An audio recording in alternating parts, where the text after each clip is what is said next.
The treatment portion as suggested or directed by Dr. Radhesh Shyam Saini in this video can only be practiced by a registered veterinary practitioner. Non-registered practitioners are not supposed to do that, otherwise they will only be responsible for any kind of issue. दोस्तों, wait गुरु Radhe channel पर आपका हार्दिक स्वागत है। आज हम आए दादिया रामपुरा गांव में। देखिए, एक ये भैंस है मूरा नस्ल की। तो इसमें देखो क्या है, आज सोमवार का दिन है। पिछले सोमवार को इसका पार्चुरेशन हुआ था। ये ब्याई थी, डिलीवरी हुई थी। उसके पास जाते देखो बदबू भी काफ़ी आ रही है। आप बड़ा अचंबा करोगे। ये देखिए क्या लटक रहा है। आप देखिए वेजाइने से होते हुए। ये प्लेसेंटा है। देखिए काफ़ी पुराना हो गया, गल गया, सड़ गया। अब ये प्लेसेंटा पूरा निकाल नहीं पाए। जो 7 दिन पहले ये ब्याई थी, पार्चुरेशन हुआ था, तो वहाँ किसी ने हाथ से जेर निकाली थी। जो रिटेंशन ऑफ प्लेसेंटा था उसको हाथ से मैन्युअली रिमूव किया था किसी प्रैक्टिशनर ने। अब ये खरीद कर लाए हैं परसों। तो उसके बाद में इनको ये जोर मार मार के देखो बाहर से प्लेसेंटा जो छूट गई थी अंदर, ये आज लटक भी रही है। देखिए आपके सामने, नज़दीक से दिखा रहा हूँ आपको। तो देखिए 7 दिन पहले ब्याई हुई की आज तक भी ये प्लेसेंटा लटकी हुई है। तो इस वजह से इसको प्रॉब्लम है। तो प्लेसेंटा तो एक तरह से जब अंदर गलता है, सड़ता है, तो उसमें इन्फेक्शन होता है यूट्रस में। तो इस कारण इसको काफ़ी परेशानी हो रही है भैंस को। हो सकता है बुखार भी चढ़ गया हो, तो टॉक्सीमिया भी हो सकता है। बॉडी में जो टॉक्सिन्स रिलीज होते हैं इन बैक्टीरिया के द्वारा, तो उससे टॉक्सीमिया भी होता है। और संक्रमण जो बॉडी में फैलता है उसको हम सेप्टिसीमिया बोलते हैं। तो इसको दोस्तों अपने को रिमूव करना पड़ेगा और अंदर बच्चेदानी के अंदर ही गर्भाशय में दवाई डालनी पड़ेगी और यूट्रस में कॉन्ट्रैक्शंस करने वाली दवाइयाँ देनी पड़ेंगी, ताकि वो यूट्रस में इन्वोल्यूशन हो जाए पूरा और इन्फेक्शन भी दूर हो जाए। तो प्यारे दोस्तों, अब निकालेंगे इसको और क्या है देखते हैं धीरे धीरे। ये हम थोड़ा खींच रहे हैं अपने लेफ्ट हैंड से इस गड़े हुए मामले को। धीरे धीरे हम खींच रहे हैं। देखिए स्ट्रेचिंग कर रहे हैं।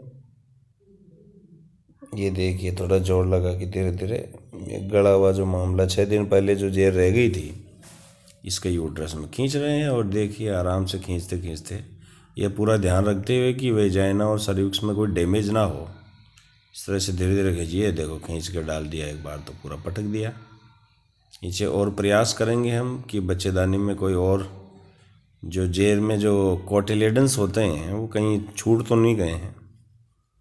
तो फिर से हम अंदर हाथ देकर देख रहे हैं कि यूट्रस में कुछ और। तो ये देखो धीरे ये और रह गया था, ये फिर इसको खींच के निकाल रहे हैं। ये देखिए आपके सामने, कुछ भी नहीं छोड़ना है दोस्तों। हमेशा ध्यान रखिए, ये जो भी मामला रहा है अंदर इस बच्चेदानी में, गर्भाशय में, जो सड़ा गला है, जो जेर का जो अंश है, वो पूरा ही निकालना है, अपने को छोड़ना नहीं है अंदर। तो जहाँ तक संभव हो सके पूरा निकालने के बाद फिर हम जो इलाज करेंगे देखते जाइए क्या करते हैं। ये छोटे छोटे टुकड़े जो भी हैं सड़े हुए कोटिलिडेंस, वो सब हम निकाल रहे हैं धीरे धीरे। और फिर हम जो इंट्रायूटेराइन डालेंगे अभी थोड़ी देर में आपके सामने, इस गर्भाशय में कुछ एंटीबायोटिक सॉल्यूशन डालेंगे इंट्रायूटेराइन। ये देखिए धीरे धीरे पूरा कचरा साफ करते हुए हम अपने बाएं हाथ से, ये देखिए फिर भी निकल रहे हैं टुकड़े, अभी भी निकल रहे हैं टुकड़े।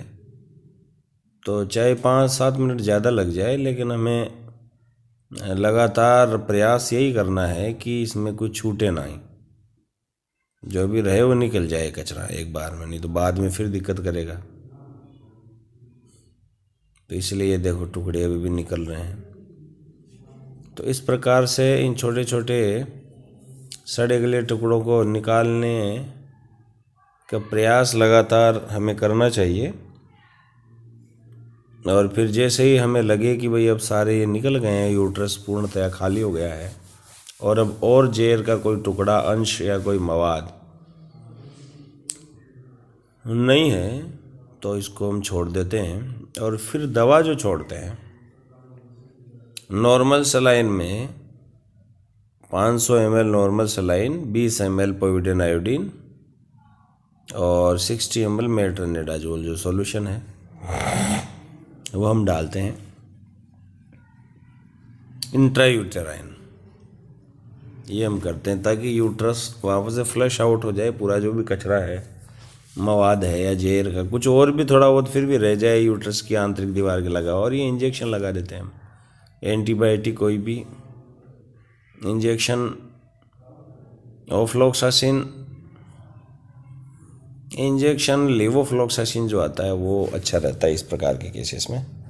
और ये हमने लगाया इंजेक्शन ऑक्सीटोसिन और इंजेक्शन मिथाइल एर्गोमेट्रिन, क्योंकि एक्बोलिक्स होते हैं।